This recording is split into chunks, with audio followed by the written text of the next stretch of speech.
Welcome to the deep dive.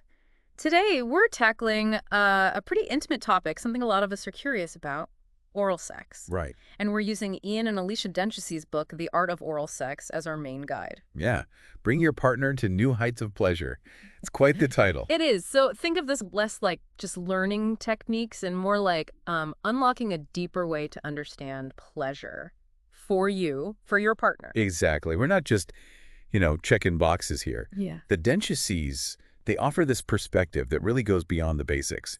It's about the nuances. The little things. Yeah, the little things that can take it from like routine to something really, really special for both people involved. And that's what we're aiming for in this deep dive. So whether you've got questions or you're looking to spice things up or maybe just want to be more informed, this is for you. Mm-hmm. What I find really interesting about the authors, Ian and Alicia, is their background. Oh, yeah. They weren't always sex educators. They came from fields like teaching and law, actually. Wow. Okay. That's quite a shift. Isn't it? And then they moved into exploring sexual connection. I think that gives them a really grounded, kind of relatable way of looking at intimacy. What do you think? Absolutely. You can feel that, I think. That journey from those more, let's say, traditional professions. Yeah. It brings this honesty to it, a sense of discovery. Yeah. It feels like they're driven by wanting deeper connection in relationships, and I think that resonates. A lot of people will appreciate that angle. So our mission today is pretty straightforward. We're diving into their book, pulling out the insights you can actually use to enhance your own experiences. Yeah. We'll look at why communication is just so vital. It's crucial. Getting a solid handle on the anatomy involved. Yeah, know your landscape. Exploring techniques, obviously, but also touching on things like, toys, different approaches, expanding horizons a bit. Sounds good. Where do we start? Okay, so the book kicks off talking about channeling your inner artist. And step one, know your subject. Yes. And what's so key here is their point about open communication. They actually quote Dr. Patty Britton. Oh, yeah. Emphasizing that feeling safe enough to know what you want, and then being able to actually share that with your partner. That's the bedrock. It really makes you stop and think, doesn't it? How often maybe we don't do that. Totally. And going down, as they call it, it's framed as more than just, a physical thing. Much more. They talk about it like it's a form of artistic expression within the relationship, fueled by like emotional connection and genuinely wanting to give pleasure. It's about the intention, isn't it? Not Right. just the mechanics. Exactly. And it's quite telling. They highlight this statistic about how many people, even folks in long-term relationships, Yeah. still feel uncomfortable really talking openly about their sexual desires. Wow. Even after years. Even after years. That hesitation, that lack of open dialogue, it can be a real barrier to deeper intimacy, a better pleasure for everyone. It makes you wonder, how many amazing possibilities are just missed because we don't feel okay saying, I like this, or maybe not that. Okay, let's shift gears. Preparing the canvas. Readiness and grooming. Now, this might seem purely practical. Like Hygiene 101. Kind of, but the book puts it in the context of engaging all five senses, heightening the whole experience. Which is fascinating, right? They really focus on the sensory details. Sight, taste, smell, touch, even sound. They all play a part in our sexual experience. So true. So grooming isn't just about being clean. It becomes part of that visual prep, the tactile prep, Yeah. setting the stage. They even have this funny anecdote from Curb Your Enthusiasm. Oh, no, what? Where Larry David is convinced he has a pubic hair stuck in his throat. Slight chuckle. Oh, classic Larry. It's just a humorous way to bring up a topic that can feel a bit, well, awkward, but it definitely matters for some people's experience. It does bring a bit of humor, makes it relatable. So yeah, the Denchesy's then get into the nitty-gritty grooming methods for women. Right. So for shaving, they suggest trimming first if the hair is longer.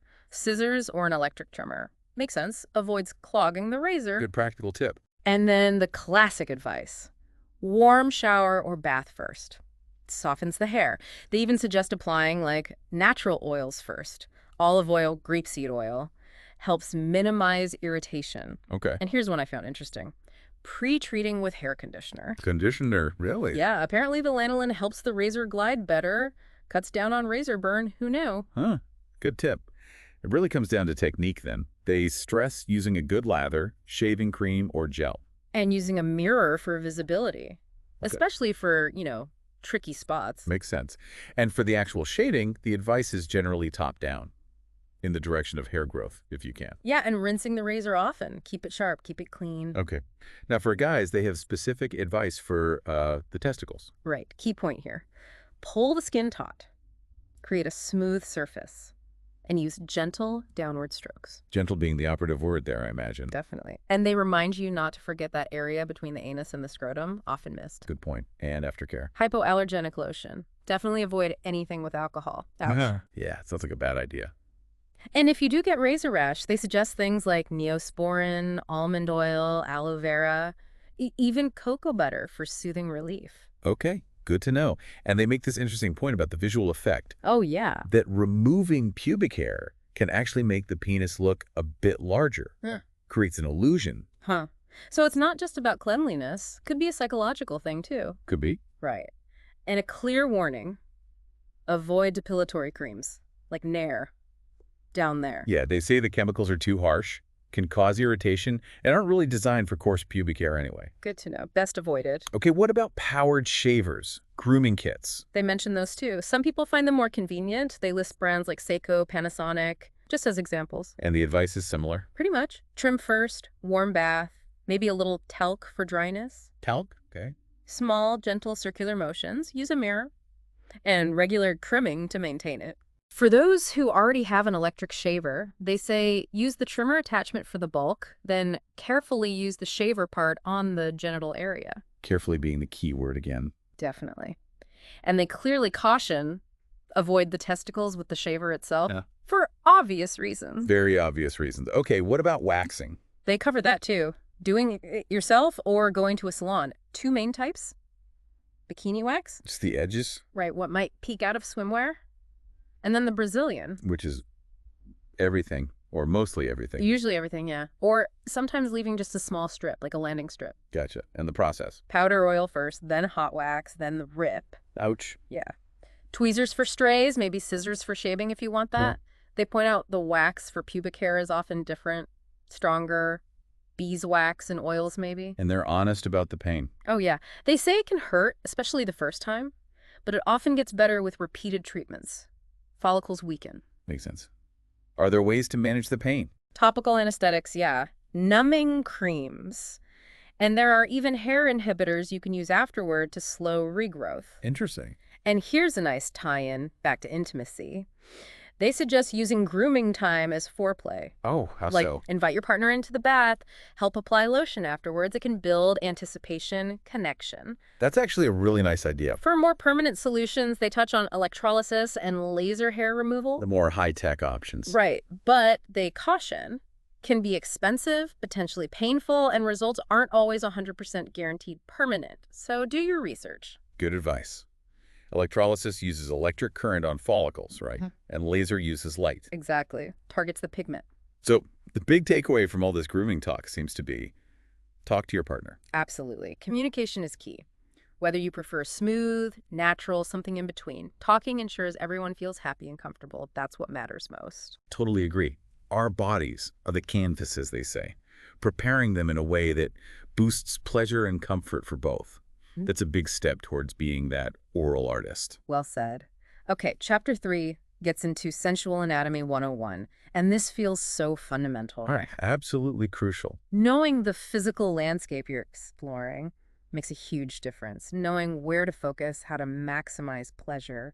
It takes you beyond just guesswork, doesn't it? Into informed exploration, having a solid grasp of the sensitive spots, the structures, male and female. Let's start with male anatomy. They cover the penis, obviously, highlighting the shaft and the glands, the head, as super sensitive, packed with nerve endings. Mm-hmm. And they mention the urethra, the tube for urine, and ejaculate. Mm-hmm. Not at the same time, thankfully. Thankfully. Then the foreskin and frenulum get discussed, especially around circumcision. Yeah, they bring up this hypothesis that the foreskin provides this natural gliding stimulation during intercourse. Okay. Which could indirectly enhance clitoral stimulation for the woman. Huh. Interesting theory. They even mention Heidi Fleiss's father, of all people. Really? Comparing the foreskin to like a ribbed condom for added sensation. It definitely makes you think about the potential impact of circumcision on sensation, maybe even for the partner. It does challenge some common assumptions. Okay, then the scrotum and testicles. Sperm, testosterone production. Right. Important for temperature regulation, too. And inherently sensitive. Many men find stroking or light play pleasurable there. And the perineum, that area between the testicles and anus? Yeah, highlighted as potentially pleasurable when touched, especially since it gets firmer during erection. Yeah. And they also bring up the anus and the prostate gland. Right, the prostate often called the male G-spot. Exactly. Rich nerve network.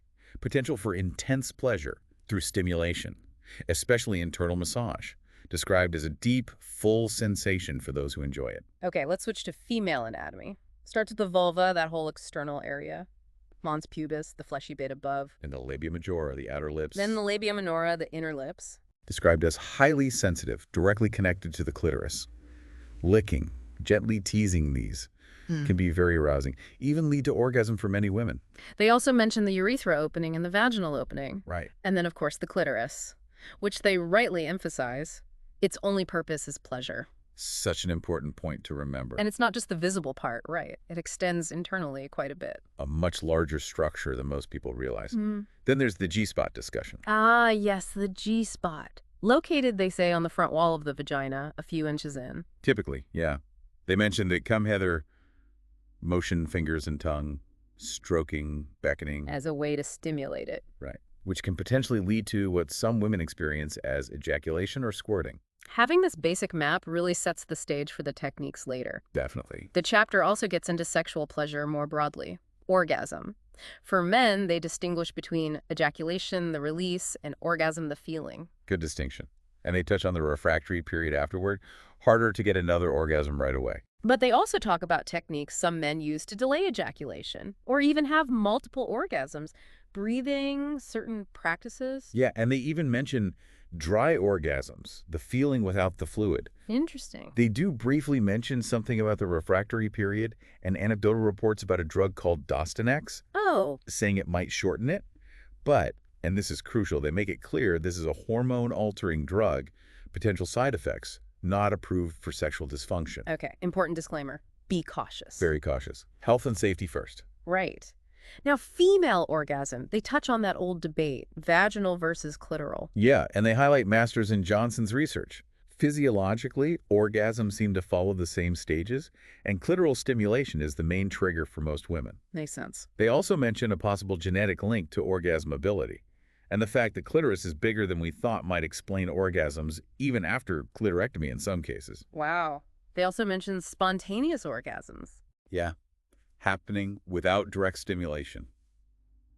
Triggered by weird things sometimes, non-sexual stuff, even medication side effects. And they touch on the old, kind of outdated idea of female orgasm being vestigial. Which modern perspectives totally reject, emphasizing its psychosocial value, bonding, potential evolutionary links. Right, and anal orgasm isn't ignored either. Nope, for both men and women. Nerve endings in the anus, and for women, the shared wall with the vagina, potentially stimulating the G-spot indirectly. They even cover some evolutionary theories about why female orgasm exists, encouraging intimacy, mate selection. It's a really thorough look, covers the mechanics, but also so the mysteries. It really highlights how complex an individual's sexual response is. Absolutely. Which everyone listening should keep in mind. What works amazing for one person might be just okay for someone else. Always individual. Totally. Which leads us perfectly into Chapter 4, The Art of Pleasuring Her, Cunnilingus. And they kick it off with this great anonymous quote. Which one? Cunnilingus is next to godliness. Chuckles. Sets the bar high. Right. And they immediately say, look, great oral lovers aren't just born. It takes practice, patience, trust, and purpose. Wow. Genuine desire to please. Yeah, they share that anecdote from a Dr. Paul, emphasizing actually looking at the vagina, appreciating its beauty. Leaving the lights on isn't just practical. He suggests it's about truly seeing your partner, not just, navigating by touch, shifting focus from your technique to her experience. That's a powerful shift. And they warn against seeing it as just like foreplay, a stepping stone. Right. Embrace it as a passionate, fulfilling act in itself. So practical tips. Start with the outer lips, the labia majora. Lavish attention there first. Then gently part them with fingers to access the inner lips, the labia minora. Highly sensitive, as we know. And the approach. Slow, gentle. Less can be more, especially at first. Build anticipation. Don't just dive in intensely. I love this next tip. Actually talking or singing softly to her vagina. A Hummer technique. Yeah. Apparently the vibrations can be incredibly stimulating for some. Worth a try. They also advise spreading the lips a bit to explore more. lick around the whole vulva, Right. maybe gentle nibbles on inner thighs, massage the butt before moving right to the clitoris, explore the whole landscape. Right. They include a perspective from Julie Crockett, too, really stressing slowing down, paying attention to individual responses. She says even experienced lovers can fall into routines. Exactly. Routines that aren't tailored. True intuition and attentiveness are key. What does this person like right now? Makes sense. And then there's the accordion feeling. Intriguing name. It involves gently inserting a finger into the anus while simultaneously sucking the clitoris. Wow. Sounds Potentially intense. very intense, yeah. Due to the proximity of all those nerve endings. Creates a unique sensation. Ultimately, this chapter feels like it's all about being present. Totally. Letting go of expectations, focusing on sensations, and most importantly, your partner's reactions. Becoming attuned, responsive. Okay, let's move to the other side. Chapter 5. The Art of Pleasuring Him. Fellatio. Starts right off. Why give head? And they give good reasons. Great substitute for intercourse sometimes. It's fun, connects you, and it's a really generous giving act. They emphasize the woman's control here, don't they? Absolutely. Sure. She's in the driver's seat of his pleasure. From the first touch to orgasm, she can vary technique, speed things up, draw it out. Intense pleasure for him, but also maybe a sense of confidence, dominance. For many men, yeah. It provides incredible physical pleasure, but also that psychological boost. And they mention it as an appetizer, like doing it before intercourse might help him last longer. Similar idea to maybe masturbating beforehand, yeah. Yeah. Take the edge off, potentially extend things. To illustrate the potential, they include a pretty steamy excerpt from Literotica, involves chocolate. Oh, nice. Shows how playful and sensual interactions build that anticipation, gets things cooking. A key piece of advice they give is forget the penis for now. Right. Explore other sensitive areas first, not just the main event. Like the whole genital area, the perineum we discussed. Even the prostate, Yeah. internally. With lube, short nails, of course. Gentle pressure. Eye contact, too, they mentioned that. Builds intimacy. But okay, they do eventually get to the penis pointers. So, glands, the head, most sensitive, very pressure, very technique. Lubrication is crucial. Absolutely vital. Then be mindful of teeth. Obvious, but important reminder. Very. And they make that point again. Size doesn't matter for the pleasure derived here. It's all technique and connection. Good reminder. Then the age-old question, spit or swallow. Ah, yes. And their take is, it's personal. No right or wrong. You can get used to it gradually if you want. Alternatives exist. Exactly. Yeah. Ejaculating elsewhere, breasts, body, whatever works for both partners. They even share a tip for the guy. Yeah. Kiss your partner right after, if she swallowed. Helps normalize it. Shows affection, connection. That's a thoughtful touch. Deep throating also gets mentioned. Yep. Technique explains suppressing the gag reflex to take more of the penis. They acknowledge the gift of gag idea. Not everyone can or wants to do it. And the quickie. As a fun ritual, like before going out. Finding little opportunities in everyday life. And for a faster climax during fellatio, they suggest he helps. Strokes himself. Yeah, can intensify his orgasm, speed things up if that's the goal. So this chapter, like the last one, really promotes exploration, playfulness. And open communication. Tuning in to his unique responses. Discovering what feels best, beyond just the obvious. Okay, chapter 6 changes tack. The artist's tools, sex toys, and aids. And they start with a great suggestion. Couples should explore sex shops together. Yeah, it can be really fun, actually. Informative, opens up possibilities you might not have thought of. They talk about vibrators first. Benefits for simultaneous stimulation, often more intense. Right. They suggest looking for smaller ones, maybe with a focused tip. Easy to maneuver, multiple settings, patterns. They mention some brands, Fun Factory, Lalo, or Oscillator, just as examples of quality stuff. Good to have examples. What about dildos? Also versatile tools. Good for when fingers get tired or for targeting the G-spot specifically. And material matters here too, right? Big time. They strongly recommend medical-grade silicone, glass, or metal, much safer and more durable than cheaper latex or jelly toys. Good safety tip. Okay, toys for boys. Cock rings get discussed. How they work restricting blood flow temporarily for a firmer, longer erection. Need instructions for those, probably. Definitely. They explain how to wear stretchy ones versus rigid metal ones, emphasize having the area shaved for comfort, and, importantly, don't wear stretchy ones for too long. Crucial safety point. Uh-huh. What else for guys? Masturbation sleeves, designed to mimic a vagina, can be great combined with oral, they suggest. Okay, and anal and prostate stimulators. They bring those up too, gently encouraging couples to get past any squeamishness. Explore potentially highly pleasurable areas. How do they suggest starting? Simply use a finger, lots of lube during cunnilingus maybe, for anal stimulation. And for the male G-spot, they recommend purpose-built prostate stimulators. Gotcha. Anything else in the tools chapter? Adult videos. They mention them as potential mood enhancers, but also surprisingly as a source for new techniques and ideas. Learn by watching, potentially. So the overall vibe is playful experimentation. Use whatever tools help heighten pleasure and connection for both of you. Exactly. Removing stigma, embracing the potential for enhanced sensation and shared fun through thoughtful use of toys. Chapter 7 then moves to artistic space and freedom. Places and poses for going down. Key theme. Comfort for both partners and being open to change. Yeah, they point out that while it can feel good in many positions, some are definitely more optimal. Comfort, access. So for cunnilingus, they suggest. Woman reclining comfortably. Woman on top gives her more control. Standing, with her leaning against something. Shower, bathtub. And for fellatio. Woman on top, reverse cowgirl style. Standing, man standing or leaning. Woman kneeling. Shower tub again. Lying side by side, which can be really intimate and relaxed. They mention a specific positioning device, the bonker. Yeah, designed to elevate one leg comfortably. Could make oral easier for both. And they really push breaking routine, right? Exploring unconventional spots. Oh yeah, they share their own stories. Department store changing rooms, gas station restrooms. Pops, adventurous. But they do add a very important caution. Don't perform fellatio on the driver of a moving vehicle.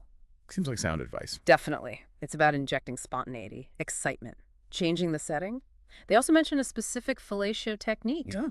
Man stands, partner kneels, gently holds her head still while he thrusts. Mimics intercourse rhythm, gives him control, leaves her hands free. Interesting variations. So this chapter is about physical space, but also freedom to experiment with positions. Exactly. Finding what feels best adds excitement for both. Discovering your own optimal artistic space. Okay, chapter 8, artistic license, protection and expanding your repertoire. Brief but important stuff here. Condoms. Especially with new partners, yeah. And they stress water-based lube with latex condoms. Protects the condom. Good reminder. They also suggest flavored lubes. Yeah. Fun, easy way to add novelty. New sensory element. And then, interestingly, they bring up BDSM play. As a way to enhance communication. Explore boundaries. Right. Suggesting simple starting points. Spatulas for light spanking. Scarves for gentle restraint. Ice for temperature play. Wow. So it's about expanding comfort zones, discovering new desires, safely, consensually. Exactly. Communication is paramount there. So artistic license here means being responsible, safer sex, but also having the freedom to explore different sensual expressions. Yes. With communication and consent, always. That seems to be the core message. Okay, chapter 9 delves into the hands of an artist, sensual massage, and they reframe it, not just foreplay. Right.